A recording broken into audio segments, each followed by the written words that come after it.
लोकसभा 2024 के चुनाव में कुशीनगर जिले में स्वामी प्रसाद मौर्य को लेकर अटकलें तेज हो गई है। कुछ लोगों का कहना है कि स्वामी प्रसाद मौर्य अपने ही पार्टी आरएसएस से चुनाव लड़ेंगे, जबकि कुछ लोगों का कहना है कि जल्द ही स्वामी प्रसाद मौर्य बसपा से अपना भाग्य आजमाने कुशीनगर हाथी पे सवार होकर आएंगे। स्वामी प्रसाद मौर्य का नाता कुशीनगर से काफी पुराना माना जाता है। कई बसपा के कद्दावर नेता माने जाने वाले स्वामी प्रसाद मौर्य ने जब बसपा छोड़ी तब भाजपा ज्वाइन की। भाजपा में भी मंत्री बने, लेकिन उपेक्षा का आरोप लगाते हुए उन्होंने भाजपा छोड़ सपा ज्वाइन की और सपा ने उनको 2022 में कुशीनगर से विधानसभा का टिकट दिया, लेकिन वो हार गए।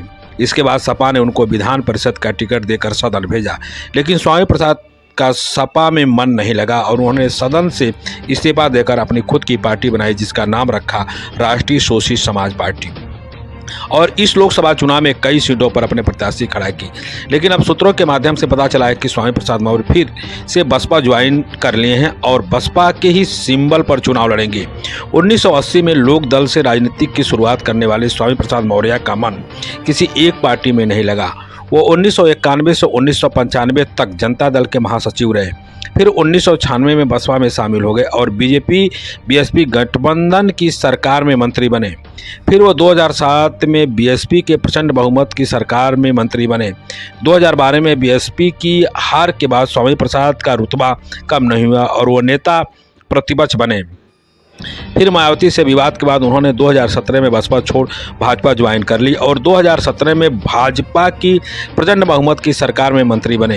लेकिन 2022 में उनका भाजपा से मोहभंग हुआ और वह भाजपा से त्यागपत्र देकर सपा में शामिल हो गए।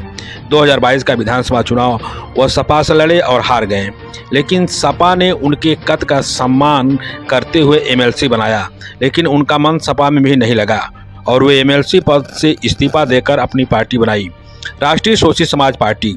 इस पार्टी के सिंबल पर उन्होंने कुछ जगहों पर प्रत्याशी भी खड़े किए हैं, लेकिन अब पता चल रहा है कि स्वामी प्रसाद मौर्य ने बसपा ज्वाइन कर ली है। वह बसपा के टिकट पर कुशीनगर से संभावित प्रत्याशी होंगे। अगर स्वामी प्रसाद मौर्य कुशीनगर से लोकसभा चुनाव में बसपा के प्रत्याशी के रूप में आते हैं तो चुनावी समीकरण कुछ अलग होगा।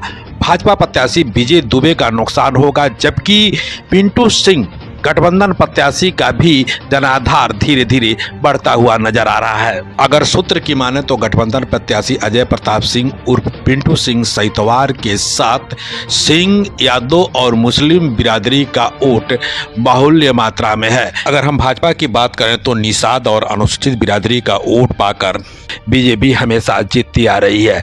ऐसे में बसपा प्रत्याशी के रूप में स्वामी प्रसाद मौर्य के आ जाने से दोनों वोट बसपा की तरफ कन्वर्ट हो जाने से विजय दुबे की मुश्किलें बढ़ सकती हैं। 2024 लोकसभा चुनाव कुशीनगर में भारतीय जनता पार्टी पूरी तरह आरपीएन सिंह पर डिपेंड है। अगर आरपीएन सिंह अपने मेहनत के बल पर सहितवार और कुर्मी बिरादरी का वोट बीजेपी की तरफ कन्वर्ट कर लेते हैं तो बीजेपी एक बार पुनः चुनाव जीत जाएगी। अगर हम पिछले कई चुनावों पर नजर डालें तो बीजेपी ही कुशीनगर लोकसभा से जीतती आ रही है।